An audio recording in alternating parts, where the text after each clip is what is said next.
All right, hi everyone, my name is Joel Kleber from Jim's Group HQ, and we're into chapter 3 and 4 of the Jim's book discussion. So we're going to go through these chapters, and they are called Jim's Calling, which is chapter 3, and the other one was Little Short-Term Mowing Business, which is chapter 4. And there's a lot to unpack in this. It's quite, going back over it again last night, it's quite, a lot of the decisions that happened in this were quite pivotal until where you got now. So I think it's going to be quite interesting to discuss and probe that. So let's start with Jim's Calling, which was at the start of, I think, your age 25. And around this time, you wanted to get married. You wanted to get married at 25, which is how it starts in the chapter. No, I didn't want to get married. I just wanted a girlfriend. Well, the chapter's wrong. At the start of the chapter, it says you want to get married. So maybe we'll talk about that. Well, I mean, eventually, yes, of course, that was the idea. I got into the state of mind where I was... I would have been happy to settle down and get married. I was emotionally in that state, which I hadn't been a few years earlier. And but the trouble is, I just couldn't find any girls I liked.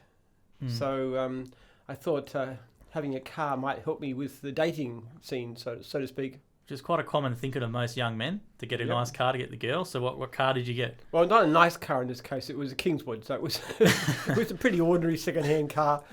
White, at least when I bought it, got to be very discoloured with time and banged up and so forth. But yeah, that was the basic idea. I went to the bank, got a loan to buy the car, which I think is about $1,500, something like that. And then, and to pay for it, I thought I'd make a bit more money out of my gardening business. So that's when I started off mowing lawns. And how did the car go with the success with women? Absolutely nothing. Didn't help me at all. Which is the general sentiment for most blokes. We'll keep going on there. So if you haven't got the personal charm, then the car won't help. That's very Unless maybe it's a Maserati, I don't know. But very true. Mine certainly wasn't. Let's keep going on here. So one of the other stories, which is quite famous, which you talk about in Jim's ethos, which follows up after in the early of the chapters, was about the Tom and the mower shop, and you're quite fascinated by a new bit of kit you saw there. Yeah, because it used to really bug me, the fact that I couldn't do my edges perfectly. I had a wheel, like spoked wheel, which I used to run along the concrete edges of the mower strips. So I could do them pretty well, and then I could clean the grass up very nicely from that. But I couldn't do the other edges around the trees and the clotheslines and so forth. And it used to bug me. Really used to bother me, and I used to think, what on earth could I do about this? You just can't get with a pair of shears. It was just too slow. You have to charge an extra, double your price. And so nobody ever complained. Not one customer ever said to me, I don't like this, but it used to annoy me. And then one time I was in the mower shop, and I saw this weird looking gear in the corner. This long pole, handle in the middle, engine on one end, and the other thing was this plastic contraption with a bit of white cord sticking out. And I said to Tom, what's that? He said, it's a brush cutter. I said, what? It's a brush cutter, new idea, just out from Japan. It's the only one company makes them, Shikatani in those days. So I said, what does it do? So he said, you show me. He just picked it up. He said, you hold it there, you pull this thing in that little white cord. It's nylon, spins around and cuts the grass with that ring bark in the trees. And answer to my prayers. I had to have it. I bought it on the spot. I just had to have that machinery because I just wanted to make the job perfect. Nobody asked me. I just wanted to make it better. Did customers notice when you started using it? Yeah. Well, whether they actually said anything, I don't know. But I just found that my customers really loved the job I did. I could just do a really superb job, not just the edges with the brush cutter, but also the grass and the cracks and things like that. I could do a job that people couldn't do for themselves because they people used to get these things after a time, mostly the curved ones called weed eaters. But if you're not professional, you can't use them properly, and they'd make a terrible job. Whereas I made a really, really clean, neat job because I was experienced at it. So it was a really big advance. Yeah, it's quite a famous story because you say it in your ethos. So for anyone who's watching and thinking about coming to the training, it's one of the stories you do tell in the ethos as well. Usually, yeah. Yeah, just to sort of reiterate that point about customer service, right? You just had to have it because you knew it would make those jobs, which was bugging you for ages, a lot better. And even though there was no complaints, and that's the thing that's important too. I was always looking to make a better standard, even when the customers asked me to. I wanted to do something. It's just what we talk about is the wow. It's not just meeting expectations. It's trying to go beyond them. Get the customers amazed. I don't think I thought about it in the financial terms. I just really, really want to do the best job possible. And I was just a fanatic. I would see a little bit of ball of grass that big on the other end of the side of the front lawn when I was leaving. I just go and pick it up and chuck it away. Job had to be perfect. Not that the customer minded or anything. I just had to have a perfect job. Now, changing tack to you, straight after mentioning that, you're still doing your research during this time. And it's quite seminal to your research was when you had you started studying a bit of zoology, and you were looking at cycles with was was it muskrats and lemmings during this time as well, which is quite pivotal to what you do with your research and your theories and stuff like that. So how did that come about? How did you find that pattern, and how did you make the... Well, what used to happen was I'd be studying history, and I wanted to study all kinds of history. That was one of the problems I had with the history. I mean, they want you to specialise in one area, and I wanted to find out what was common to all civilizations. So I was very interested in ancient, East Asian, pre-Columbian American, the widest possible range. And I started to see this pattern, these generally about 300 to 400 year cycles. And I just wondered what they were, but they seemed to be so consistent. And again, because I was looking at what I would notice that it was you could see them in Chinese history, and it's a particular cycle where you get a slow decline into a period of chaos, and then a rapid line to rise to usually a new dynasty. So it's that very slow decline. Now, I knew that happened in East Asia, in China in particular. You could see the same pattern in Japan. You could see it in India. It's even in ancient Sumeria. I mean, it's a very widespread pattern. But I could also see it in Europe. And one of the interesting things about Europe was that it was we had a lot of demographic information, which you don't for other civilizations to some extent. And what I found was that pattern fitted very well with the demographic pattern. That the periods of unity and national growth tended to be in the middle of a period of population growth, but it wasn't like it was the trough was when there was the disorder. The disorder came towards the end when the population growth was starting to build up, and you saw a change in both birth rate and death rate. So the birth rate rises, and the death rate drops in these periods of growth, and then the birth rate drops and the death rate rises in these periods between them. And the interesting thing about that, it had no relation to the economy. Because in fact, in the trough periods like the 15th century, people were actually better off. Wages were higher. In the growth periods, they were lower. So it wasn't so much that the economy was driving the demographic action. The demographics was driving the economy. So I could see this pattern, and you could see, as far as you could tell from East Asia, it was the same. Like in early Qing China in the 18th century, massive population growth. So you could, as far as you could see, it was totally consistent. So I was aware of this pattern, which I called at that stage a dynastic cycle. And then later on, what would happen is that I'd be reading history, and I get bored with history. So I think I just have to have a bit of a break. So I'll read up on some zoology. So I started reading books on zoology, and I found these patterns in animals like lemmings and muskrats and varying hares, which are the same kind of pattern. You had this growth pattern and this decline, and the growth was the same thing. It had higher birth rate, lower death rate. That was fascinating to me. Now, they're a lot quicker. Lemmings, it's every 3 to 4 years. Humans, it's every 300 to 400 years. But when you allow for the generation, like lemmings can breed multiple times in a single year. Muskrats usually breed about once a year. Humans, more like 25, 30 years as a generation length. So when I saw that pattern, I realized it was the same thing. That really what we were seeing in human populations is the same cycle as happens with muskrats, and that explains a vast array of different things in human history. You know, why did the social wars take place? Why when in Rome about 100 BC? Why did you get that period of chaos then? Why did the Roman Empire nearly collapse in the 3rd century and then recover? You know, why did Henry Tudor come out of the Wars of the Roses and found this incredibly strong dynasty when at the time he looked like some other fairly feeble pretender? So you could understand masses and masses of things to do with history. Even things like attitudes towards innovation. In the period up to the peak of population growth, you tend to get the societies that are more innovative. After that, more conservative. So Reformation, Counter-Reformation.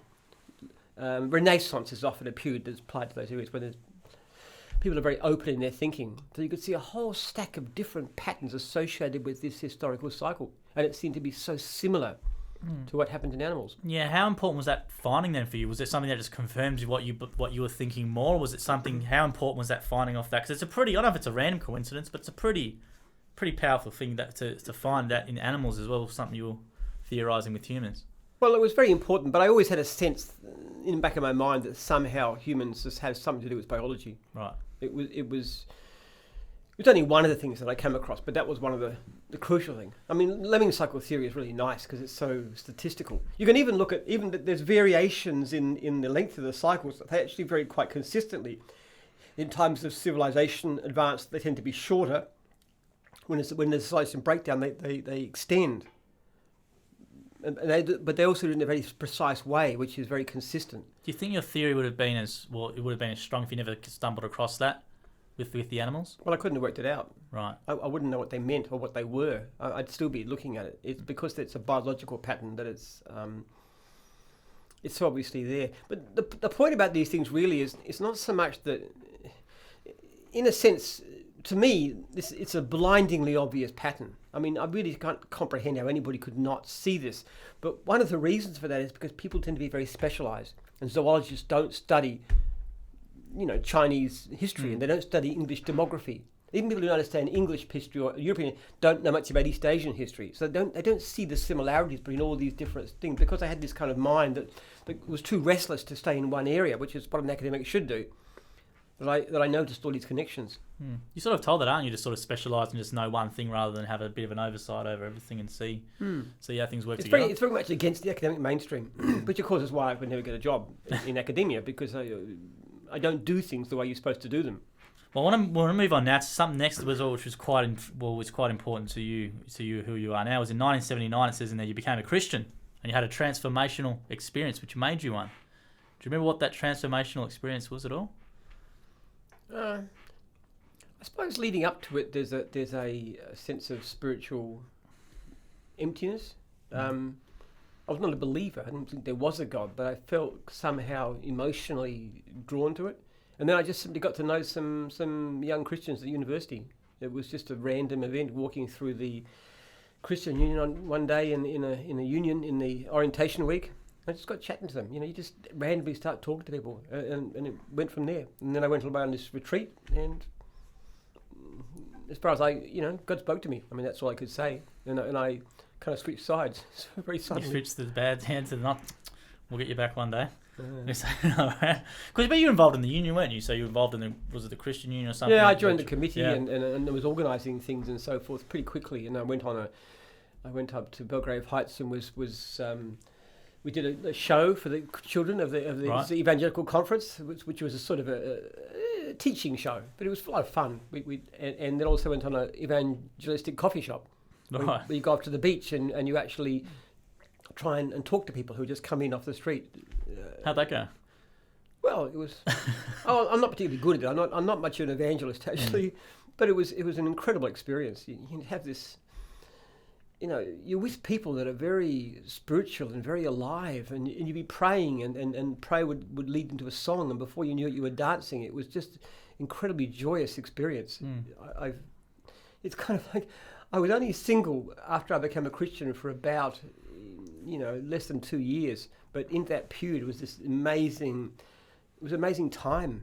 It was just so exciting and wonderful, and all these conferences and just these great people and really nice girls. I just got. It was a very social time for you, wasn't it? With that. Yeah, it was very, very spiritually high. Yeah, it was just finding people that I really connected with, and I really liked, and it was just amazing. It's something that you have to. If you're not a Christian or you've only been one in sort of like a pew warmer, but you haven't had the personal experience, it's very difficult to describe how amazing that experience is. To me, it's very joyful. When I'm in church, it's incredibly emotional. It's like you're just full of joy and however you describe or explain that, it's a very, very happy, joyful thing. It's a very subjective experience, I guess, isn't it? Well, all experience is subjective. Happiness is subjective. You could look at two people with the same, lifestyle on the surface, and one of them is incredibly happy and one of them is incredibly miserable and depressed. Happiness is exactly subjective. So let's keep moving on. So at 29, your career in academia, as it says in here, was sort of over. However, it was an important time because you realised that to do the experiments you wanted to do, you came to the conclusion you'd have to generate a lot of money, or you'd have to be rich, was what they said in the book. So that's quite an important thing, because then you go, I need to pursue this. I have to generate some money. Well, bear in mind, I was very idealistic about everything. I'd lived right through my student days, living a very, very meagre existence. I really don't spend much. Even now, I'm not much of a spender, but even those days, I was really tight with money. I just had this vision, this research, this project I wanted. And so becoming rich was just, I couldn't care less. I just didn't care. I didn't want money for anything. I don't like to live well, even now. But then I had this situation, and I asked about what I could do, and people just said, this is hopeless, what you want to do, because you want to do all this. What I came out of a history degree with was a theory that had to be tested in the laboratory, through physiology, through animals, through hormones, through these kind of things. And they said to me, you can't do this. You haven't got a degree in science. These are expensive reagents. There's no possible way you can do this. So I said, okay, I have to become rich. So that's what I... that became my aim. Insanely unlikely as that must have seemed at the time to anybody. Because during this time, you started mowing lawns full time. It was always a part-time thing before, but during this time, you then decided to turn to lawns full time. And then during this time, you brought on subcontractors and you wanted to run your business from home during the time. Well, I had to run it from home. I didn't have an office. Yeah, but I meant that you weren't were you out in the field then, or were you managing purely the subcontractors? I mowed lawns for about 15 years, which is more than most people in gyms have done. Gyms mowing have done. Part-time and then full-time. So how'd you go with the subcontractors back in the day, managing them? Well, I was terrible at it. The service was awful. But I wasn't so much in the business of... I did have an idea of having subbies on so I could make an income from them, but that didn't work out very well. But I quickly discovered the key was in building up and selling lawn mowing rounds too, so that became my aim. Because as you said, during this time, around the same time, you were selling rounds. And at one stage, you employed someone to even sell a round for you. And that was not a good experience the first time you tried to employ that person to do that for you. Well, he was I actually tried that in the past. This was how I got into debt. I built up some assets. I had a house when I was a student, so I got... Which is quite impressive. Yeah. Which is impressive, mostly from my lawn mowing business and a couple of sales of rounds and stuff. And then this was a small inheritance, but most of it was my lawn mowing. But then I got very lazy. At the time I was engaged and just really focused on my girlfriend and just bone idle and lazy. So I just let anybody else do everything. And this particular guy who seemed to have a lot of ability to sell, I let him sell my business for me, and he just took the money and disappeared.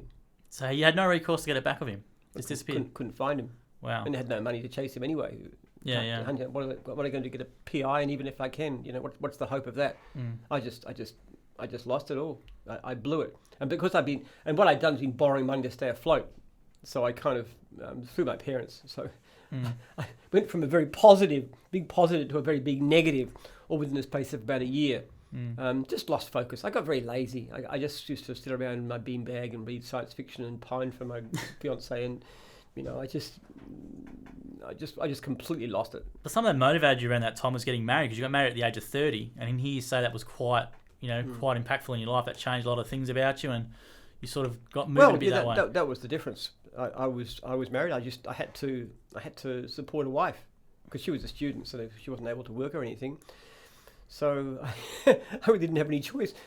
But it's strange, when I had plenty of money and everything was going great and everything was before me, I went into this terrible despond and just not despond. I wasn't depressed or anything. I just everything collapsed.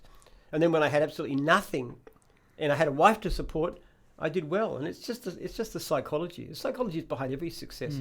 It's the attitude you have. It's not your external circumstances. It's what you make of them and how you see them. And during this time as well, there was quite a good story in there about $100 bill, which I know is something you've recalled before.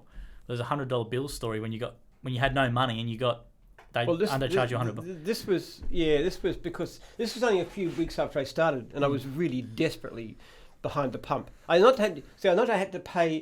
to support my wife. I had to pay the rent of where we lived, and I had to repay the loans, which were all guaranteed by our parents. So I had this huge amount of money I had to find at the end of every month from a business that had only just started up full time. So I wasn't in a good situation. Then a few weeks after I started, which was just after Christmas '82, my mower and brush cutter packed it in.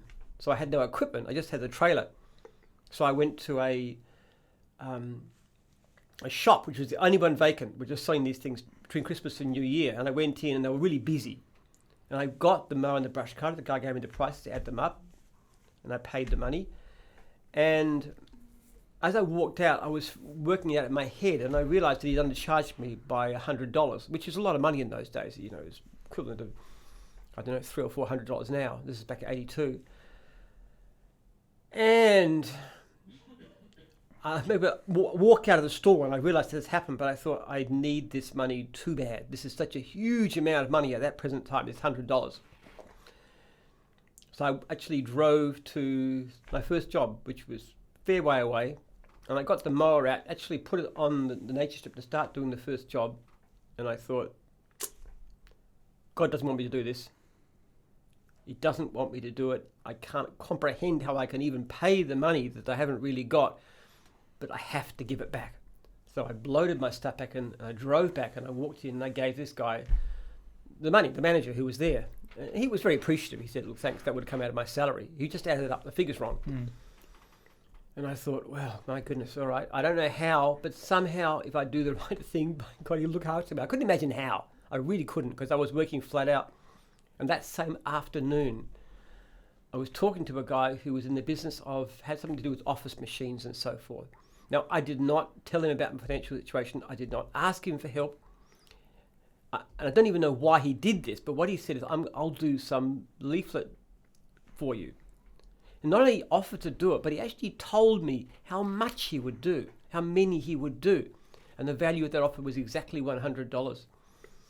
And I know it sounds odd, but I didn't actually take him up on it. I never actually did it. But it was the most mind-blowing thing I'd ever seen. Because I trusted God. Somehow I knew he'd do the right thing for me. Get this miracle happened just a few hours later was extraordinary. It wasn't so much the money in that case. It was just the sign that somehow if I do what's right, he'll look after me. Well, it's quite a good coincidence, because that's sort of in your head, that establishes you moving forward with all your practices, what you do for franchisees in business, right? You always try and do the right thing because you know that you hopefully will be. Yeah, if you ask yourself the question, what's right, it makes it a very simple answer.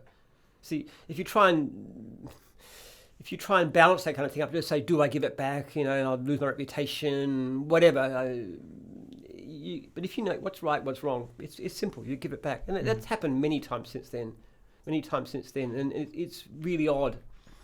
I mean, I remember one time I was selling lawn mowing rounds, and this particular guy, I had a offer to replace the clients that dropped out.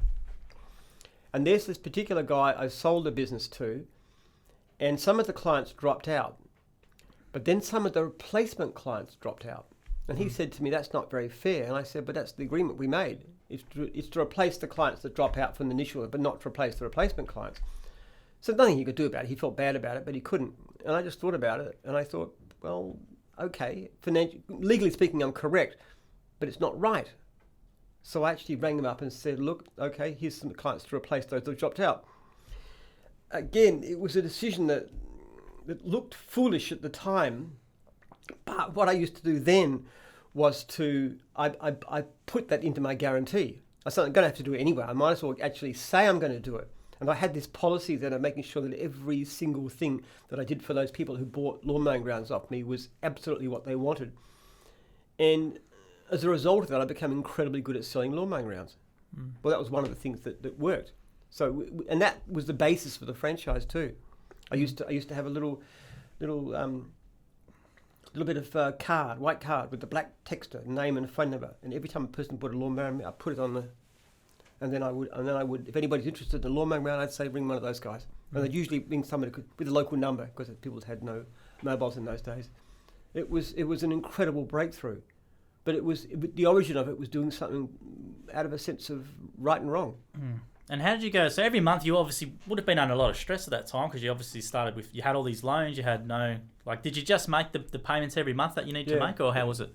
Sometimes my rent would be a few days late, but I always somehow managed to get, I'd be just in the last day and I'd be desperate, and a job would come in or something like that. It was tight. I mean, what made it worse, that we, just about a few weeks after I started, we had the worst drought in Melbourne history, and every lawn in Melbourne died. And that actually knocked out a lot of people from the industry because they couldn't survive. But I just did everything. I cleared blackberries, dug gardens, took rubbish away. I just did everything. I could even organise the watering service. Well, because I just want to make harp on that point again, because your story's not just you got lucky or anything really. It's it's about a lot of struggle, right? So, and people who are watching this right now, going through the time what we're going through as well, they could probably relate if they've just started a business just before the crisis. I can imagine how they would be going right now. So it's sort of what encouragement would you give to anyone in regards to that? Are you thankful that you had that struggle at that time? Do you think you would have been successful as you are if you didn't have that struggle in place during those years? No, I don't think the struggle was necessary. It was just there. Right. But the point of it is that it doesn't really matter what's going on outside you. What matters is what's going on inside you. It's not the environment that determines your success. It's what you do with the environment. And like I said, prior to that, everything was right. I had money, I had resources, I wasn't married, I was living at home without any costs. The economy was good, the lawns were growing, and I went bust and went into debt. Now, opposite situation, I was married, supporting a wife, paying a rent, all the lawns have died, and suddenly I'm flying. It's just the contrast is the world went down, but I went up, and that's what it is about. People succeed because they've got it in them to succeed. They have the drive, they have the passion, they have the discipline, they have the hard work to succeed. It's not because of what goes on around them. What goes around them helps in one way or another. I wouldn't say if hadn't been that drought, I wouldn't have been better off. I probably would have been. I would have done even better. It would have been easier for me. But I still succeeded. I still did fine. And the other thing is it's just that thing I always hark on to everybody. Just do what's right. Look after your customers. Look after the people you deal with. If you keep on doing that, even though you can't see the point of it at the time, then in the end it'll pay off. And don't even do it for that reason. Do it because it's the right thing to do. And if you commit to that, it's like wanting to make a lawn absolutely perfect beyond what the client asks for. It's like going to somebody and saying, here's those extra clients. It's like giving the money back to somebody when you don't have to. It's just doing the right thing all the time. I'm not saying I'm a perfect person. I'm not by any means. I always got many flaws, including bad temper and so forth, and many things. But if you consciously make the right decision, work out what's right and what's wrong. Stephen Covey's good on that, actually. Have you read seven principles? No, I haven't yet. But it's this concept of giving value, right? That's what a lot of people in. Well, he talks about principles, working your life on principles, having basic core principles that you govern yourself by, which are firm and basing on that. But going for the money first is a very bad idea. Go for the principles first. And that's something you've just recently established. Well, you've already done it almost, haven't you? Is this something that you just newly sort of solidified within yourself? Have you written these sort of values down, or is it something that you internalise, you think about more? No, it's been something that I lived for decades, or tried to live for decades. Right. What actually happened was one of my daughters actually said to me, "Dad, you've got to read this stuff. This is exactly what you keep on saying." And I heard of Covey. I'd never read him, but then I read it. I recognised the principles. I mean, he puts them in a much better way than I could. He's a great writer and he's got some great examples. I would recognise that to anybody. I always thought it was a sort of self-help book, but it's really more of a principled life book and showing how the principled kind of life can lead to much better results. So I want to go to this time now. So at the time you're running around with the name Baldwin Gardening, which was your first business name. Because at the time I thought I just have a really, really local business. I lived in Baldwin, so I thought Baldwin Gardening. And the idea was to have masses and masses of jobs in the same street. Which was, because I used to get a lot of work from leaflet dropping, so that was a practical way of doing it. Because the idea with lawn mowing, if you can mow 5 lawns together in the same street without moving, it's a lot more lucrative. And I thought if I did that, I could put workers on and so forth and have a big business, but very, very localised. Yeah, so then after that, though, you decided to change it to Jim's mowing. Was it to broaden the areas you could get work from? Or because what I found was that local papers were far more effective than leaflets in a leads per dollar sense. So it was more that. So I started to expand, and obviously Baldwin Gardening was too parochial. Yeah, and during that time, you obviously were able to sell a lot more mowing rounds because you get more clients from other areas, and you were able to support yourself during that time whilst you're working on your thesis. Was that the plan at the time? Well, no. What actually happened was that I failed my thesis back in 1982. Yep. I got knocked back, basically, and I started this mowing business. So my thesis supervisor, contacted me and said, "Look, if you rewrite the methodology section to explain what you're doing, then we should be able to get it through. And I thought, well, there's no practical reason for doing this, honestly, because I was making a living as a lawn mowing contractor, but I might as well. So I might as well finish it. I spent 10 years getting this thing with all my degrees and stuff, even though it seemed completely irrelevant and unnecessary. I mean, what I realized I had to do was to stop working for a while and have some money to get this. So what I did was I put my lawn mowing customers on the market. I advertised them for sale as a business. So I put them in the Age, the newspaper, in the business for sale section. The idea being that I would sell the business, and that would actually keep me off the tools and give me enough money to be able to live for the next few months while I completed the thesis. That was the basic idea. But while I was doing this, it took a while to actually find a buyer for my business. And while I was doing this, I kept on getting more customers. I just kept on coming in all the time. By the time I had that particular round sold, I was still flat out. So I did the same thing. I put another ad in, took a while. And by the time I'd sold that, I was still flat out. So I had to actually do that 3 times in a row to sell 3 different lawn mowing grounds in a row. And then I actually got out from under and I completed my thesis. And I actually got it. I actually am PhD. Not that it doesn't have any practical meaning for me, but I am a doctor. Have you put doctor over on anything just as, I don't know, some people like to get the title of doctor just so they can go around saying they're doctor. No, the only time I ever do it is if it's in academic terms. Yeah. If I'm talking to somebody in academic terms, I'll talk about the PhD. Anybody else, I'll talk myself as Mr. You're not one of those who corrects people when they call you Mr. and say I'm actually doctor or anything like that? No. I remember my father doing that, actually, but I would never do it. I would think it's a bit... it's putting on airs. If you're talking in a scientific, professional... in that environment, it's normal because people have doctorates in that area. But to anybody else, no, most people wouldn't have a clue. But the interesting thing about that really was not so much that I got my PhD, which though I did. I went up on stage with this incredible garb, bright red, with this big hat and like a medieval baron. It was quite extraordinary. In fact, we got so inspired by it that we decided to name our oldest son Richard Baron Penman. That's where it came Really? from. Right. That's an interesting story. So was it because of the colour, because of what you look like? I looked like a medieval baron. Right. Really scarlet red. It was quite extraordinary. That's a fascinating story. Do you have a picture of it? Probably not. Oh, okay. Anyway, so, but the thing about it was what made a difference to my business was the fact that I'd realised I was making so much more money selling lawn mowing rounds. But I want to touch on this now because whilst you're doing this whole stuff, you weren't convinced you would ever make enough money to do what you want to do with your research from mowing. However, that time you started seeing maybe, hang on, there's potential to generate the money I need still, or? I never thought it was something that would make my fortune. Yeah. I had no idea about that, but I did think it was. Something that would move me further ahead at the time. So in actual fact, there was one particular. I think it was about February 1984 that I had one amazing month, and I 3 things. First of all, I got my PhD.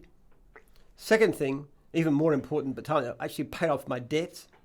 And third thing, which is the best thing of all, I learned I was going to be a father for the first time. Ah, and what age was that? Sorry, you were around 30? I would have been about 32 at that 32, stage. Right. My age. Yes.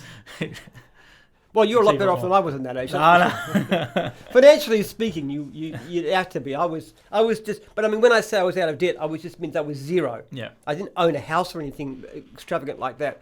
I just got to the stage where I didn't, my debts were paid off, which means my parents were off the hook. Not that I would have let them down or anything. It was a moral obligation. So I actually borrowed money through their, but they've been guaranteed, so to speak. Right. That's how I could get it. So during that time as well, I thought of something which was quite interesting, which I didn't know. Well, I forgot, was you opened a computer shop at the time in Surrey Hills. Yes. Which is quite forward thinking. I think you wanted to teach people how to do. Yeah, we call it a computer school, COMPUTA school. But the point was though, I never saw my mowing business as going anywhere. I thought it was a temporary thing, just to do something with until my real possibility came along. I've been involved in all kinds of things. I had to go at Amway at one stage too, and I was terrible. Amway, really? Amway, yeah. I got no people skills, so why on earth got me should go to Amway? But I thought it was a road ahead. I was I had the computer shop. I tried running a mower shop. Yeah, you did too. Yeah. Yeah. I never really thought about. I never really saw the potential. I just couldn't see it. How long did the computer school go for? Oh, I don't know, a couple of years, year or two. Yeah, how was the business like itself? Not very good. Never made any money. Right. I saw these things as the wave of the future. I mean, computers were starting to be big. Which they were, yeah. This is in the 1980s, and they were just starting to come across. And we used to sell Apple clones and all kinds of things like that. It was just that kind of business. But I was never. It was a stupid thing to go into. Like most of the things I go into, it was just I didn't know much about it, and I just thought this is the way ahead. And what was forward thinking back in the day? My dad when he immigrated from overseas, he actually had a computer shop in Fitzroy at the time. I still wish he had the building. Would have been worth a fortune now, in Fitzroy, called Exatron. And this was in 1986. They were importing internet terminals from France. He probably did a lot better than I did. Oh, I tended to jump into things I didn't know much about. I always have done that. But I mean, it was the same thing too. Like later on, this was at the time about the time I started the business. I was trying to start a holiday resort up at Marysville. Yeah, I remember reading that. Yeah. And once again, it was just something I didn't know anything about. I just had this dream. I always loved the idea of having a place in the country, and I just wanted to do it. And I just didn't have the money or the foresight or anything. It was just a dumb thing to do, and it just basically it wiped me out again. Actually, financially, not in terms of I still had the business going, but in terms of property. But the point was you kept looking to these other ventures, but whilst you had this thing sitting in front of you the whole time, you kept looking elsewhere to try and do your fortune. I didn't see the potential of it. I just didn't see how you could make a big business out of it. And long time, even after I started the franchise, I mean, even years into the franchise, I almost sold the business to somebody because I just didn't see it as being something that could really amount to very much. Yeah, you nearly sold the national rights, didn't you? I remember reading that part. That was later. I nearly sold the national rights to my franchisors in the beginning. But that, even if I used to just sold the rights looked at selling the rights to the whole thing to somebody. Just only a couple of years into the franchise. I just. Well, good decision you didn't. Yeah. Well, actually, interestingly enough, the thing that stopped me more than anything else was that the franchisees objected. They said, we're not happy with this. We want you to keep it on. And that kind of touched me. And I also felt a sense of responsibility to them. It was that more than anything else, I think. What were the comments they said to you? Because it was just they were scared they wouldn't get the same level of support, or was it? Yeah, I was very devoted to them. I mean, it was very. Because I was reading the early days, like even with got other stuff in the other page about it, but even stuff with the contracts. When you did the contracts and you asked for their opinion on the contract, and you inputted a lot of the things they came back with, and that's still something to this day you still put in practice. Yes, yeah. Well, it was because it's this customer focused thing. I just wanted the system that I want to join, that I would think is fair from the other side of the table, which is not the way the lawyers think. They kept on trying to get me to write a contract that gave me all the power. I just said, but I wouldn't want to buy such a business. And I wanted something that I could honestly recommend to somebody. And how could I recommend it if I didn't think it was a good deal? So it took you 9 months or something because you kept going back and forth with this solicitor at the time. And 2 lots of solicitors to get what I wanted. And even arguing with them like fury, it was a tough time. But the point of it is too, though, that I didn't really comprehend what I was doing in those days at all. One of the things I never could understand is people often think you're mowing your lawn and suddenly you franchise, and that was just a brainwave, and then it all works. But in actual fact, the idea of franchising was in my mind for a long time. You could not think about it. This was the time McDonald's was coming in and all the rest of it. Franchising was big. But what I couldn't figure out was why a franchisee would want to stay with me in a franchise after they'd got their clients. Yeah. I thought I can understand I could set them up, like selling lawnmower. Why would they want us to keep on paying fees? And it was really, the great hero was Bill Viss, who came in with this thing called VIP, lawn mowing, and that was based in Adelaide. And I'd heard about him, and it seemed very intimidating, but I thought, well, I'll never come here. It's a mowing business. And then they came to Melbourne, and that really freaked me out. I just thought they'd crush me because there were 250 franchisees. You understand, I had a business with about 6 subbies. That was, or 6 dozen subbies maybe. No uniforms, no signs, nothing. Very, very low key, building up and selling lawn mowing roads. Doing all right, enough that I could buy a house and stuff like that and live okay. And then I saw this system and I thought, well, I can sort of see there's some benefits to this, like the fact that you could look after each other if somebody broke their leg or got sick. That seemed to me one of the major advantages, and there were things of that nature. But I thought, I reckon I could do it better than him. Yeah, because you say it, because it says in here, so when they were moving into Victoria, you sort of got a bit scared, and you sort of, as a defence tactic, you said, I've got to franchise this, right? Well, I tried to sort of combine with them in a sense. I said, well, I'll just work to build up VIP and hand you all my clients on a very good basis. It's only when they said no to that I really... Who said no to that? David Mitchell. So not Bill. No, Bill didn't know. I just asked David Mitchell, the state manager. I mean, they really didn't probably need me anyway. The problem is always in franchising is finding franchisees. Not that I knew that at the time, but he said no. And then as the story goes, I went to the expo and went to the stand and did a bit of espionage, and that was fun. And I think, how long did you last there? Was it an hour or a couple of hours? No, 15 minutes. 15 minutes. But it was enough, and he gave me this brochure and stuff. Yeah. And I just... But I remember reading, you took the brochure, and when you copied their brochure in a way, didn't you? You just altered a few things with the logo and stuff like that? I didn't copy it so much. I just got an idea of what they did. Right. Because it was different. But even think they had a heat seal binding. I had no idea what a heat seal binding was. That's like something, a little bit of wax in the bottom, and you just put it in the machine, and it heats it. And I didn't know what that was. That's just an example. But it's looked at how they set it up and what they said about it. Mine was completely different because it was a different system. But it was they taught me a lot. And you know, I never really thought I was going to beat VIP. I just thought I was going to try and survive VIP. That was my goal. And as I said in more than one case, you know, when somebody asked me when I first launched how many franchisees I could have, and I said if it works really well, maybe 100, because that was my goal, to survive against VIP juggernaut, who had everything I didn't have: uniforms and signs and nice offices in South Melbourne, all this stuff. They were terrifying, really. Well, David Mitchell, thank you very much for knocking Jim back. Let's see where we are now.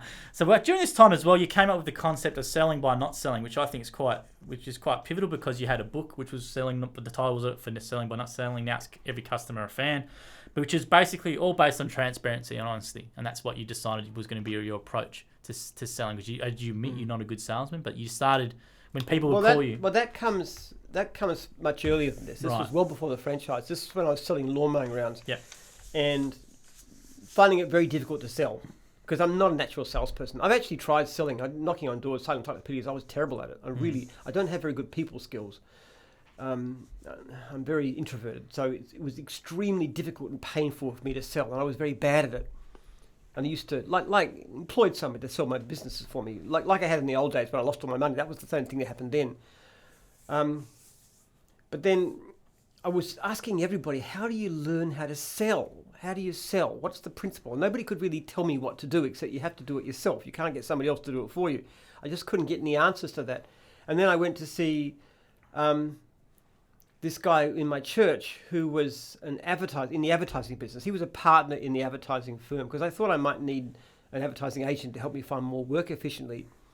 And he just sat me down in his office, and for half an hour he talked to me about the advertising business, what the media to use, how to phrase it, everything about it that he knew from, and he was very successful. This guy was, you know, almost certainly millionaire, multimillionaire. He was very successful, and I was nothing. I was this shabby, down the hill gardening contractor. But he took the time, and then he said to me, "You don't really need an advertising agent at this stage. You need to do that." Now, this is what I always regard as the absolute seminal day of my entire career, and this was years before the franchise. I went walking back to the car, and I recognized, which was parked a fair way away, and as I was walking, I recognized that if I ever wanted an advertising agent, I would go straight back to him, to this guy, Peter. And I knew I would do it. And it was true, actually. I did. Years later, when I wanted to go on TV, and after the franchise started, I did go straight back to him. But then I was thinking about it, and I thought, well, what's happened? Why am I so convinced I would go back to him? Because he actually hadn't told me anything about his business. That was the really weird thing. He hadn't said anything about his business. I didn't know what he charged. I didn't know what clients he had. I knew nothing about his business. But I knew I'd use him. And as I was walking back to the car thinking about this, I was thinking, why? Why has he done this? What's happened? It's like the brush cutter problem. You know, when I had all the long grass, you're thinking about it, and you see something, and you think, and you connect the two.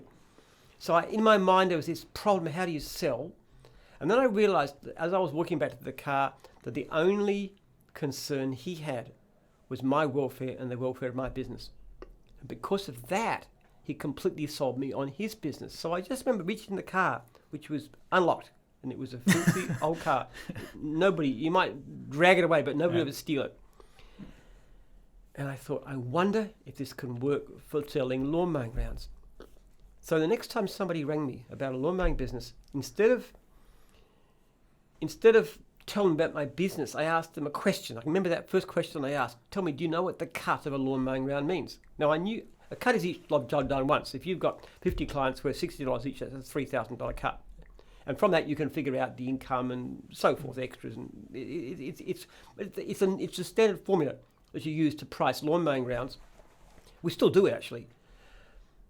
But I knew that most people inquiring about a business didn't know what it meant. So I asked him if he knew, and then I explained it to him. And then I started talking about the business. Not my business, the business. When he came to see me, I did the same thing. I just described to him what you could do to be successful, and including how you find clients. Nothing wasn't to do with what was good for me, just what was good for him. And at the end of it, I said, I've got some customers in your area. That's all. That's my total sales pitch, which was about 10 seconds. This is some customers that I've got. A little while later, somebody came back to me. He rang me back and he said, Jim, I want your advice. He said, can you tell me which is I've been offered a business in my area, which one is better, that one or yours? And I thought, well, if I'm going to do this, it has to be real. It just can't be fake. So I thought I'll give him the best advice.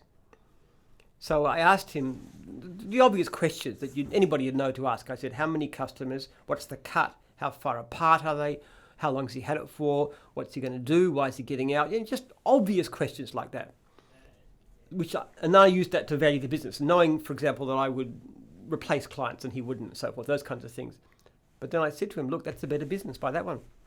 And I got up to the same question 3 times in a row, and 3 times I said to go to the other business. In the third case, I actually said, look, it's a better business, but he's charging $1,000 too much. Offer him that. So I gave away 3 sales. Every single one of them bought from me. And from that time onwards, I started doing that. I never had any trouble selling lawn mowing rounds, ever. So suddenly, lousy, terrible salesman turned into a super gym.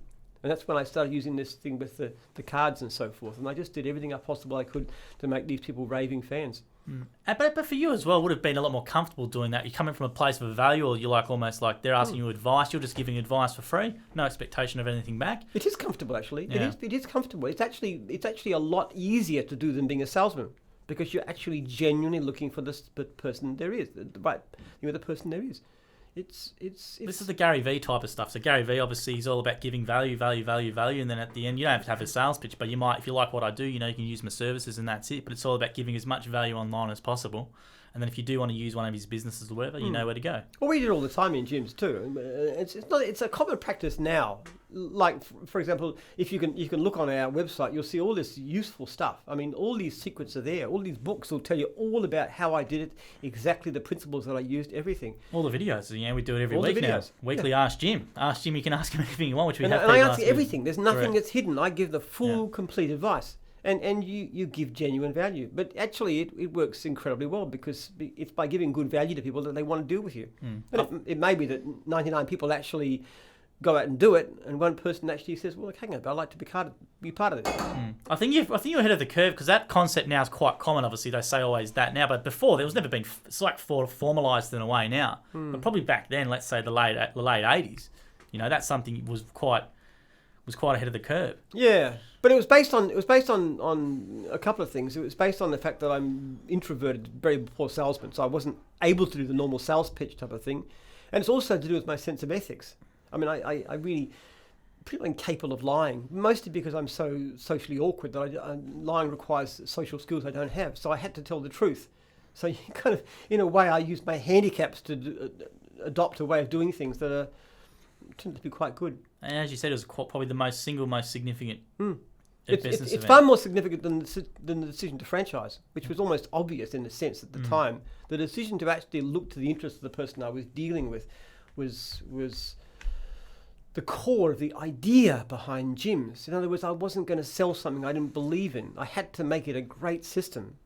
Well, there you go. That's a great bit of business advice there for anyone. So we're going to clip that up as well. So 1989 is when you officially launched, was based on the date here as well. And at the time, you were coming up with a logo and you put a few around the office. And which one? How did that whole logo come about? Because obviously, probably didn't know it at the time, but it's one of the most recognised icons in it. It's definitely a cultural icon in Australia, especially for younger people now as well.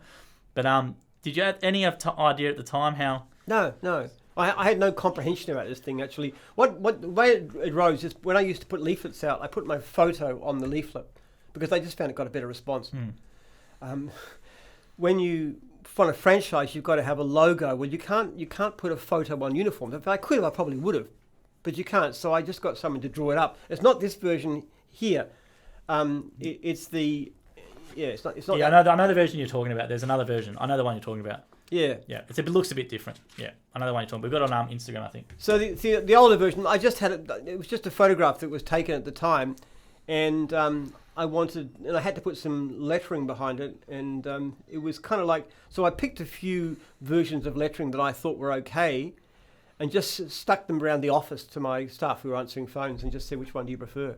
And the reason for this one, the one that we use here, is because it's very, very easy to read. That's why it's upper and lowercase. People read lowercase faster. Very big lettering, very bold. So that was all there was to it. I mean, it was kind of like the amount of thought that went into it, probably like an hour or two, honestly. How much did it cost to get it done up? How much you paid a graphic person? A few bucks. I mean, it's not a bad investment for what it would be worth now. Yes. Actually, a few years later, a couple of my staff said, "You look a bit grim in that one." It's a bit more happy, this one now, isn't it? A bit more cheerful. So they took another photo and did another logo. I had almost nothing to do with it. You're quite amazed by how much the logo is sort of, it's sort of, like when we run competitions before, we say, describe this logo in 6 words or 3 words, and it's always hardworking, Australian, iconic. Young people love it. Are you surprised about how much it's sort of taken a life of itself? Yeah. One thing when I started this thing, I had no comprehension about becoming a byword. I just didn't even occur to me. I remember after a few months when we were starting to build, and it grew a lot faster than I thought. I mean, I had 60 by the end of the first year, which was astonishing. I just couldn't believe it, how successful it was. But I just, people started recognising me, recognizing the logo, and stuff. It's like it was a byword. This is just in Melbourne at this stage, and I just, this is weird. I had no idea. I had no idea that this would work out that way, or it could be recognisable or known. I just didn't know. I had the principles. I had the idea of the principles behind it, but I had no concept of how successful it would be. You're quite proud of that now, looking back on things? How well known it is and what it's known for. It's generally associated with 6 or 5 words whenever we've done surveys and stuff. Which is always hardworking, iconic. If there's one thing I'm proud of, is that my franchisors in general share my values, which is the value of service. And most of my franchisees do care about their customers. I think that's what I take pride in. I've never, the numbers itself is neither here nor there. It's not. I don't know. I mean, I often can't comprehend I've done so well. I really, I mean, when I look at all my stupid decisions I've made, really, I mean, I just look at it and the dumb decision after dumb decision after. I had no comprehension of what I had. It was just sort of stumbled into it. This is because I failed academic. I mean, goodness gracious, doing a job, and for a long time, it took me years, like almost more than a decade, to actually figure I got something really worthwhile in this stuff.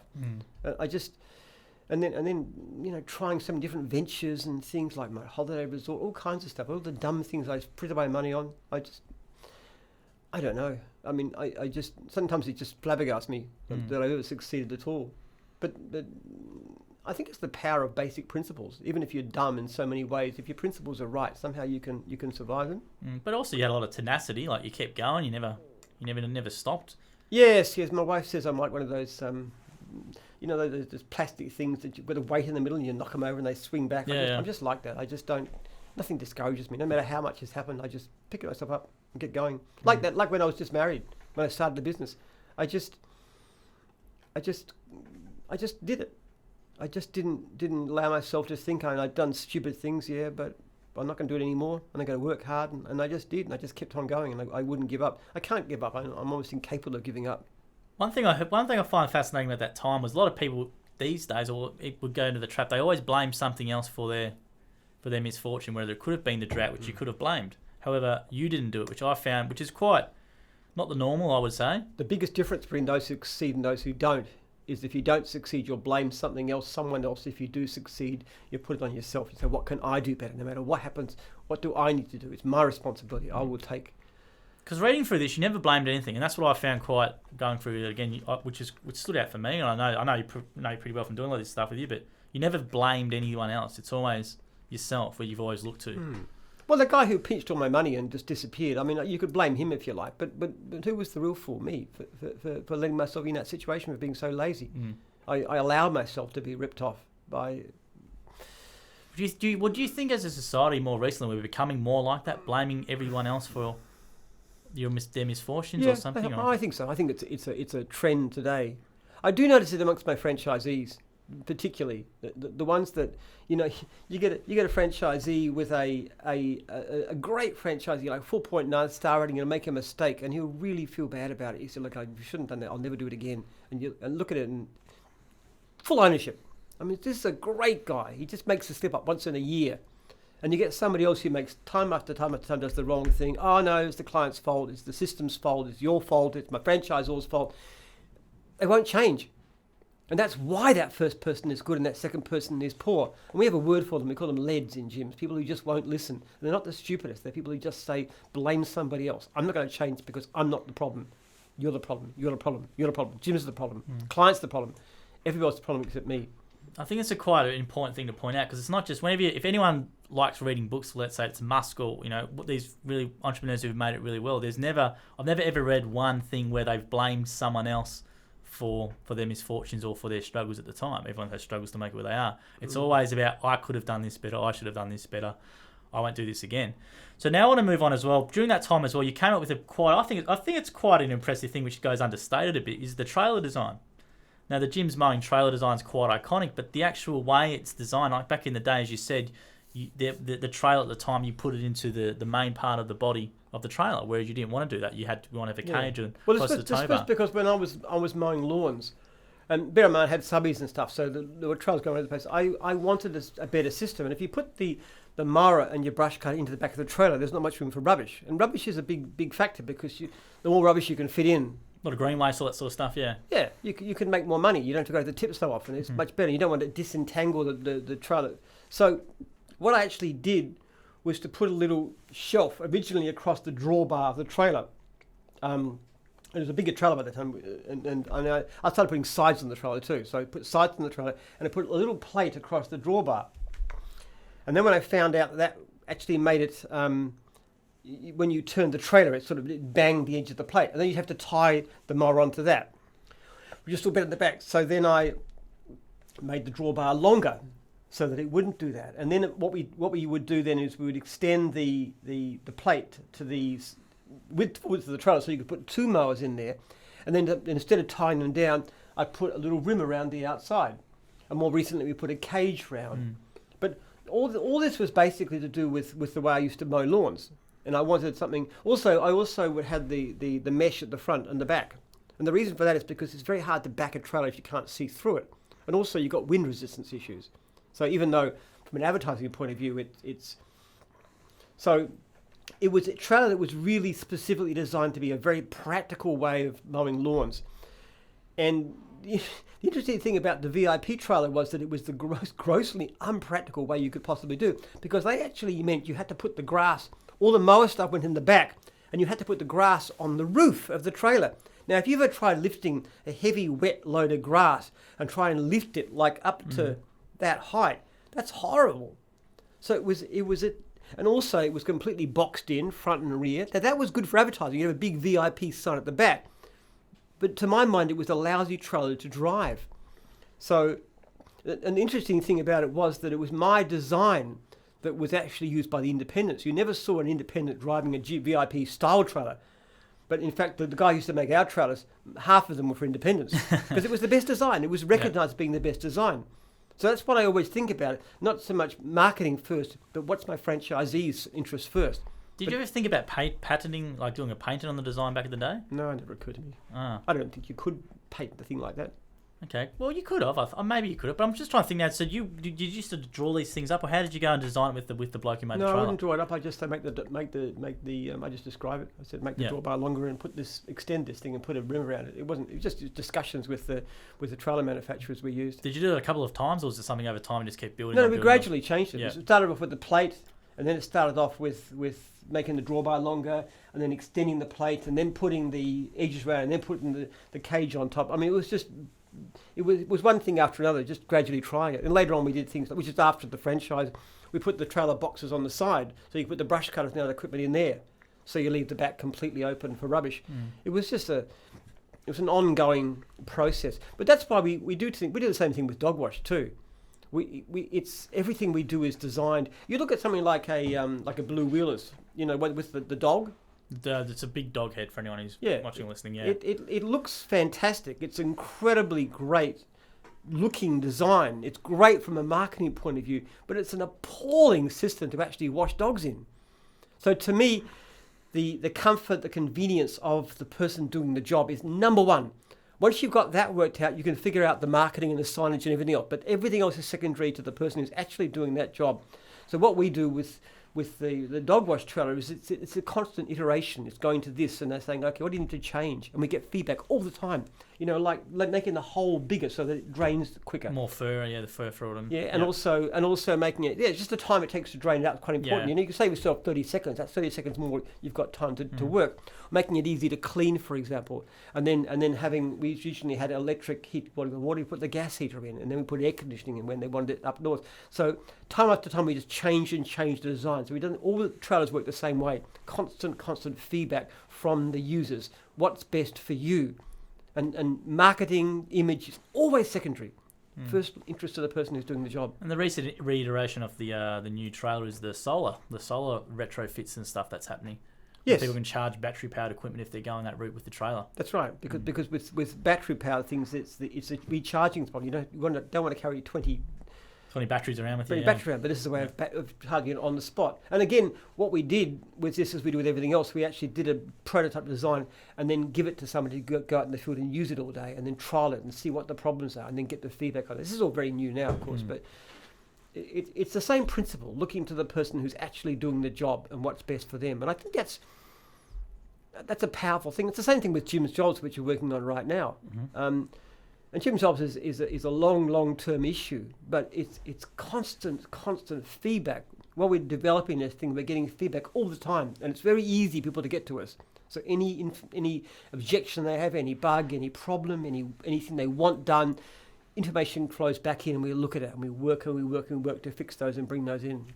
So I want to move on now. Around that time, so you've launched the franchise officially, and around this time there was Interstate Expansion stuff which came up and about. I know it was South Australia and in Queensland. And around the time you met Q Mowers owner at the time would have been Ron, who's still involved in the business up in Queensland, him and Alana. So maybe you want to tell us about the Interstate Expansion. Did you think it would work, or how did that come about? Okay. When I first got a contract for the franchise from the lawyers, they had two companies, Jim's Mowing Victoria, Jim's Mowing Australia.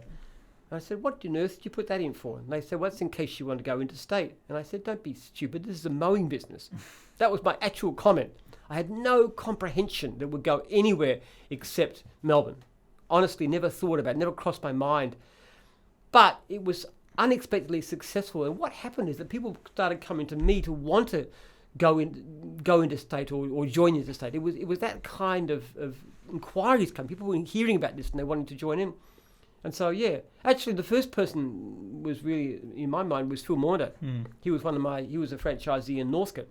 He's a really fine young bloke and doing very well. And then he volunteered to go across to South Australia. And as he said later to me, he had in mind what was going to happen. But I quickly found out that people interstate didn't do very well because there was there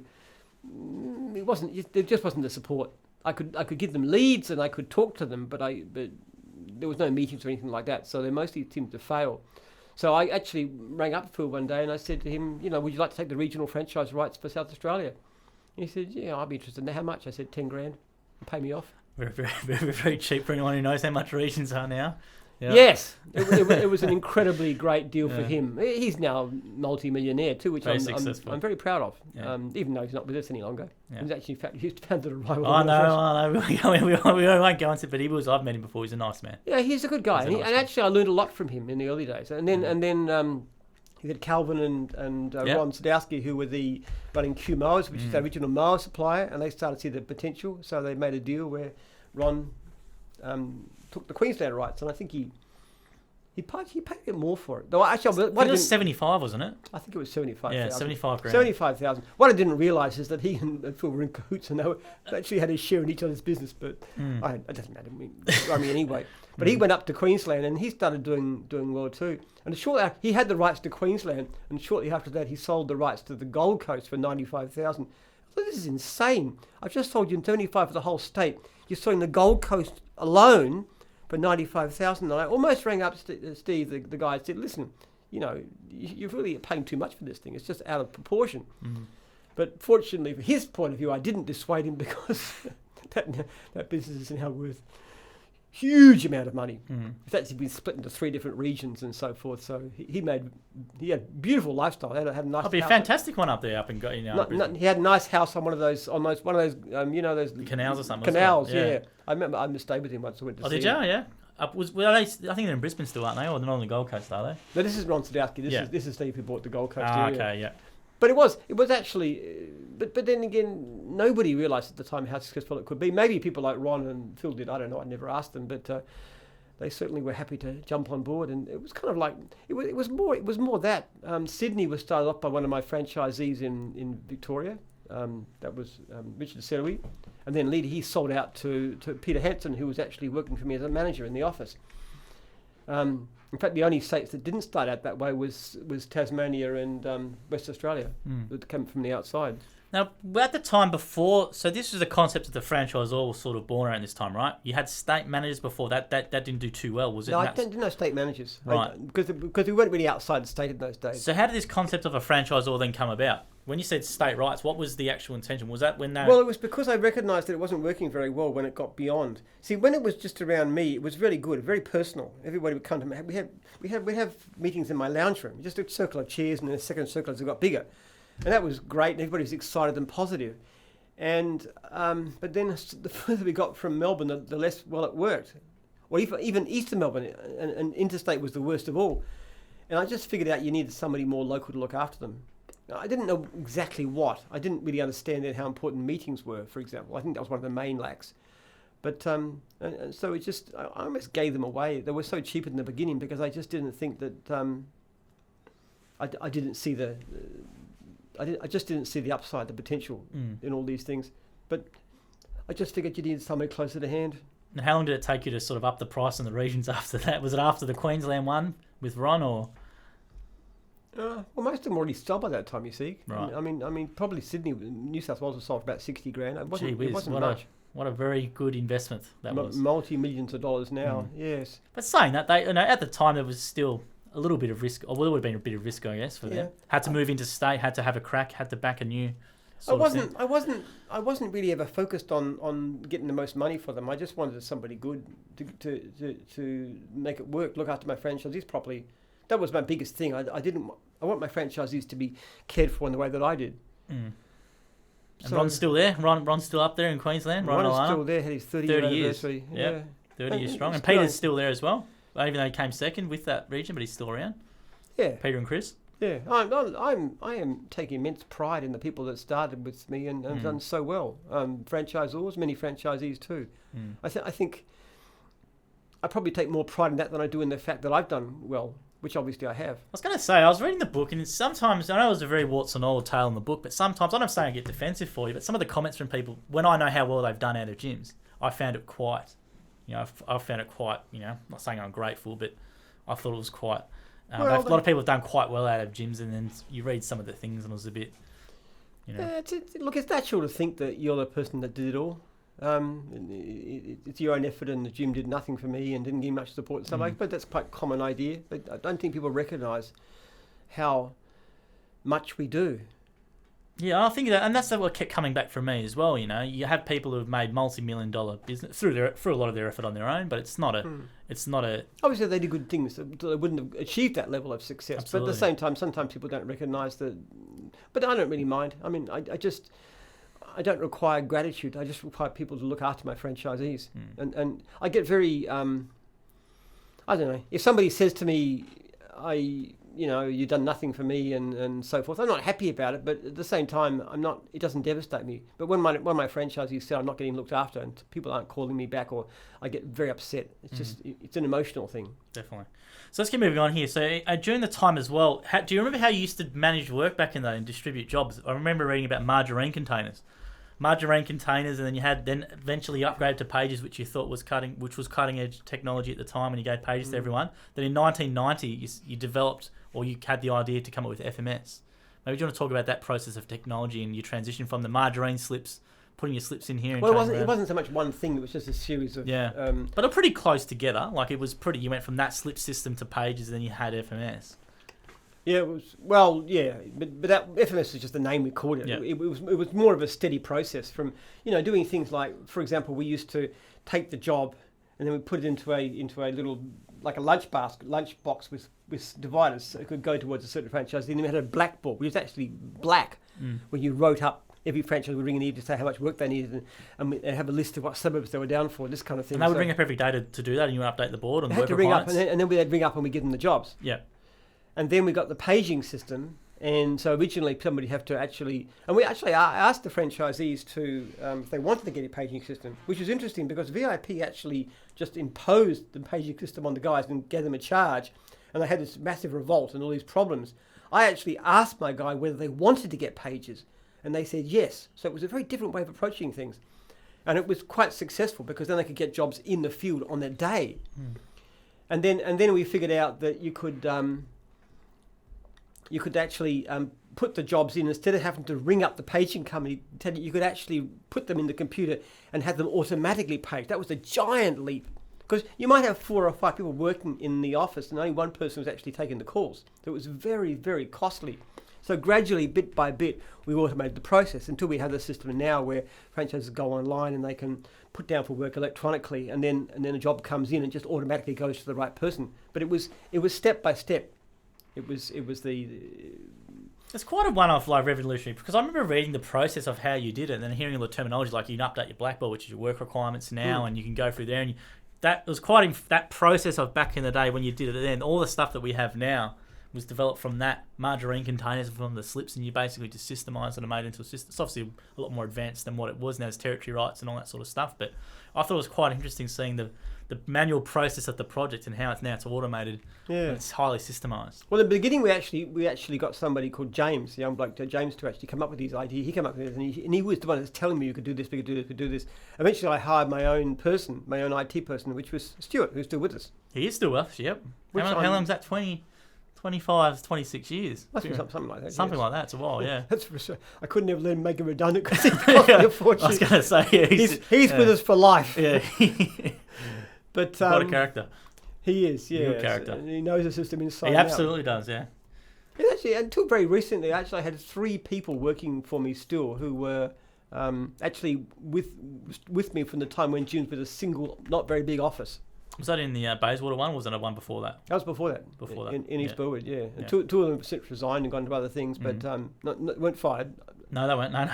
And Stuart is still there. So I'm quite proud of that, actually. We've got people. In fact, both Val and Shirley used to take calls. And they moved to other jobs as the business progressed. But was at that time in the 1990s, was that software development at the time, was that something of the normal, or was it something that, because it's a custom program, I think it was quite interesting how it got developed. Well, it was in the air. Computers were coming in. But there would have been nothing like that on the market. Like, there was no existing software, was there? Well, it's still not on the market, is it? But I suppose it's fairly advanced. But I mean, I was probably a bit slow to catch up. If I'd have figured it out, I could have done something fairly similar, probably back in 1989, if I had if I knew what I was doing. I really didn't have a clue. I mean, I made some. I mean, I keep on talking about dumb mistakes, but it's true. I started off completely miscalculating the amount of cost it would take to run my system, which was actually incredibly labour intensive. I only charged half the ongoing fees that I needed to just to break even. Yeah, I was going to touch on that because, the pretty dire financial times when you had a business consultant look at your business, and that's some of the stuff they come up with, Well, they said basically, look, you'll need double the number of franchisees to be able to cover your costs. But if I doubled the franchisees, I'd double my costs. So it wasn't really going to help at all. And that's when I realised. That's when I basically went back to my franchisees and said, guys, I need to double your fees. And how was that received? Well, the first time they knocked me back, which is not surprising. And then one of the really great guy, actually came to me and said, Jim, you didn't present it very well. He said, come through, give us the figures, show us the full thing, and do a report. And so I came back and did it again. And so they got them to agree to double it. Majority vote. I think it was a 63% vote at the time. And if I hadn't agreed to that, the business would have gone under. I couldn't have done it. I was going to say, so that's another quite important thing was that vote, wasn't it? That voting to franchisees. And when you had that guy who actually said, I understand what you're doing, but you need to put it in better terms so they can understand it. That's quite a very important moment. And this guy had far more business experience than me. I think that was Ian Lustard, actually, is his name. Yeah. Later run a B&B down at Phillip Island, which we used to stay at sometimes. A great couple. Oh, you still see him, do you? Or? No, not now. Oh, okay. But after he left Jim's. Yeah. But I'm pretty sure that was Ian who said that to me. Yeah. But it was. Well, thank you, Ian, because it will obviously who knows what would have happened. There was some great people, and I didn't really know much about what I was doing. I must have been about 1989, 30s. So I really didn't know what I was doing a great deal, and I made all these dumb mistakes and everything. But I think the thing was that I did care about my franchisees, and I think they recognised that. I mean, they get annoyed at me at times, but for all kinds of things they do, especially when I go on about mistakes and stuff. But I think most franchisees that I have contact with recognise that I'm really concerned about their welfare. So that was an extraordinary situation, but they just understood that what I was doing would cost money to do it properly, because it wasn't the easiest way to do it. The whole business of giving jobs to people who needed them, rather than just randomly throwing them out, was expensive. But that was the best service, because you see, if you have 5 people who are down for an area potentially, but only one wants work and the others don't, you've got to know who that person is. You've got to give it to them, because otherwise he doesn't get the income that he needs, or she these days. And obviously now you've got the FMS, which is a system which does it automatically. There's a lead allocation system. It looks at certain things before distributing a lead. We still work on that. I mean, it's a process that never ends. Yeah. One of the things we're working on now, I hope to have by the end of the year, is a system whereby the franchisee can tell us when they would like to do a quote, and then we can actually book the job in for them, instead of, so when the client rings up, instead of saying someone ring you back, they say, well, what about jobs between 2 and 4 this afternoon?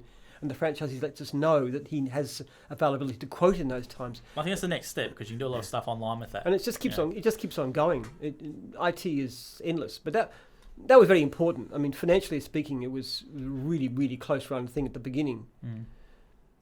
But and around about that time as well, I think it was Ron. I thought it was a quite interesting story with the number. The number's quite well known. 131 Jim 131546, and at the time he went for a different number. I think he chose a 1300 or 1800 number. I think Ron and his business partner at the time paid $2,000. Yes. To buy the 131546 Jim number. Yeah, that's right. Did you have to pay money to get it off him, or? Oh, it would have been by agreement. Right. I would have covered his costs or something like that. Yeah, I think it was Ron's idea, actually. Yeah. Yes. Yeah. So I was reading that, and I found it quite interesting, because there's all these. I think one of my main advantages in business is that I'm really very stupid in a lot of ways, but I listen to people. And I don't mind listening. I don't mind being wrong. And if somebody's got a better idea than me, I will listen to them, which is so I can learn from people who have better ideas. Like Ron's idea 131546. Obviously, it's a better concept than what I had, but he was the one that thought about it. There's so many things too, like the new logo, for example. It's clearly better than the old one, but it wasn't my initiative. And there's so many things go on. There's barely a week that goes by that we don't get something from franchisee or franchisor to change what we do. I'm always listening. Yeah, heaps of stuff, like the harness course is one, and there's people coming back 3 years into the business to do some more business training. There's heaps of things. Yeah, I think you don't have to be the smartest guy in the room. You just have to listen to the smartest guys in the room. Well, there's always a quote. If you're the smartest guy in the room, you're in the wrong room, right? If that's in your own business. So, but I was going to say it's quite. How do you find that though? Sometimes, how do you you're always interested in someone else's ideas. It doesn't matter who they are. It doesn't matter where they are. Like you've got that humility where you listen to them, isn't it? You've never ever I've never ever heard you knock down some idea. It could be an 18-year-old doing work experience or something. I've never heard you knock back. Do you think that's something you've had to work on? Is that something just been more innate in you? No, you have to work on it, because sometimes the natural reaction is when somebody says something, disagrees with you, to actually just argue with them. You've got to think about it first. I do make a conscious effort. Is there something where you go away and think about it, then maybe come back later sometimes? Or Sometimes, yeah. Yeah. I've noticed that sometimes with you. Yeah. Sometimes, yeah. You might not agree with it, but then you might go away and think of it, then come back a couple of days later or something. Yeah, I often react Yeah. very quickly to things and then ponder around. Mm. It's that word humility. I know it's a strange word, but it's actually one of your most cardinal business virtues. It really is. If you look at someone like Haydar, for example, Haydar Hussain, who's one of the most capable guys I know, and who leaves me in awe at the ideas he comes up with and the systems that he sets in place. And we actually try and imitate a lot of them too. But he's an incredibly humble guy. He'll just listen, and he'll take up ideas, and he'll just listen to anybody. I think that's what I've noticed as well about him and yourself. You guys are multi-millionaires, yet you'll listen to people who haven't done what you've done. Mm. You know, I think that takes a level of, definitely takes a level of humility, but it just takes a level of something else. You know, a lot of people who could be the multi-millionaire, why would I listen to this person who's not, you know, working for someone else or whatever it is, you know? So it does take a level of skill. Yeah, there's certain people have a certain ego that they have to be right. That's the worst thing, because then they're not. Well, you said in here, money corrupts character, which was in these chapters, which I didn't read it out, but I think it goes back to this. Whereas, you know, you could have, you know, well, in everyone's eyes, you're highly successful and you don't have to listen to anyone, really. So, as you said, it's something that you've got to work on. But have you found out over the years, I just find it interesting. Like, you don't have to listen to anyone, but you still do, if that makes sense. Yeah. Well, I want my business to succeed, so I want to know what's being said. The hardest thing actually is not so much listening, but getting people to tell you. I know we had a discussion just a couple of months back, Yeah. and I said this was a very, very good decision made by somebody else, and you said to me, well, I thought that, and I said, but you didn't tell me. That's true, yeah. So I hope you learnt that lesson. I have learned that lesson, yep. Very, very true. You did know. I didn't see it. You saw it, but you didn't pass it on, but somebody else did. So it's kind of like getting people to tell you. But, you know, when we used to have those sessions, when I used to go into insurance, and you would come up with all these ideas and stuff, which is when I started to think this guy's got something there. But it's because you're prepared to talk to him and bring out what you knew. I also think business owners have to be prepared to listen as well. And as you said, the ego, I think the ego gets in the way of so many people, you know, making better decisions for the business. Is like, you know, they could be a multi-millionaire. Why do I have to listen to this person? Or this person is just a pencil put, like an assistant in the office, for example. What would they know? There's various kinds of motivations, and I think one of the most powerful one is from a social psychologist called David McClellan. He said there's three basic motivations for doing things. One is affiliation, the desire to be liked. One is power, the desire to be in control. And one is achievement, which is the desire to get something done. I'm very, very achievement oriented, extremely. I just look at what's the best for the organization, what's the best for my people, my franchisees, or the whole. Power doesn't come into it. I'm quite happy to give away power. I don't care. I let people make decisions. In fact, I have a conscious thing when it comes to office staff or anybody. If there's a suggestion made, if I don't have a strong reason for being against it, I'll tend to say yes. Because I know that if I say no, it demoralizes that person. If I say yes, it helps them. So it leans the balance, even though there's no real way to go. It leans the balance if I know it's something it'll motivate somebody to come up with more ideas. Now, whether that idea was particularly a good one or not is another matter. If it was a really bad idea, I would say so. And I'd say, this is why I think that's a bad idea. But if there's not a lot to it, it's good to say yes to people as much as possible, because at every level it motivates them. If a franchisee knows that their idea is taken up, and as you know, we always make a big thing about that. If a franchisee has an idea that's accepted, would actually let everybody know, so it gives them status. Hey, this person thought of this.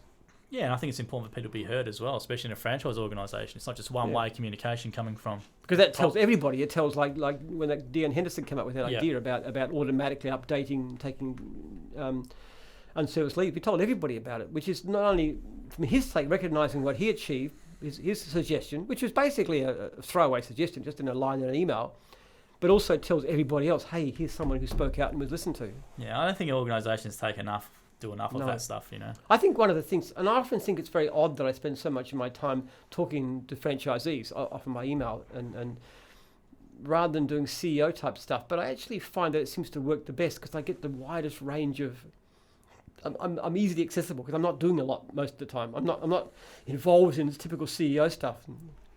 So I'm just listening all the time and adjusting and adopting and saying, let's change things. Well, it goes away from the company's values, I think. Well, what you want to do if you're doing just CEO type stuff, I don't think it'd interest you too much, to be honest, would it? No. No. Well, 4,000 people are going to have a lot better ideas than one. And I do have some pretty good ideas at times too, but most of the good ideas come from other people. And you adjust based on feedback as well. So if you do have an idea, you do put it out there, or you say, what are you thinking? Let's say the newsletters, which is quite common, and you do votes and stuff all the time. So advisory committee works very well that way too. I love your advisory committee because you just throw it to some pretty experienced people and say, what do you think? And very commonly they'll come up with ideas you never thought of. And then once you've talked it through and got something that's more reasonable, then you get a vote on it, and you've already got a it's been thought through, and then you can present it in a more wide fashion. I think that's one of our best innovations, and that's all about listening.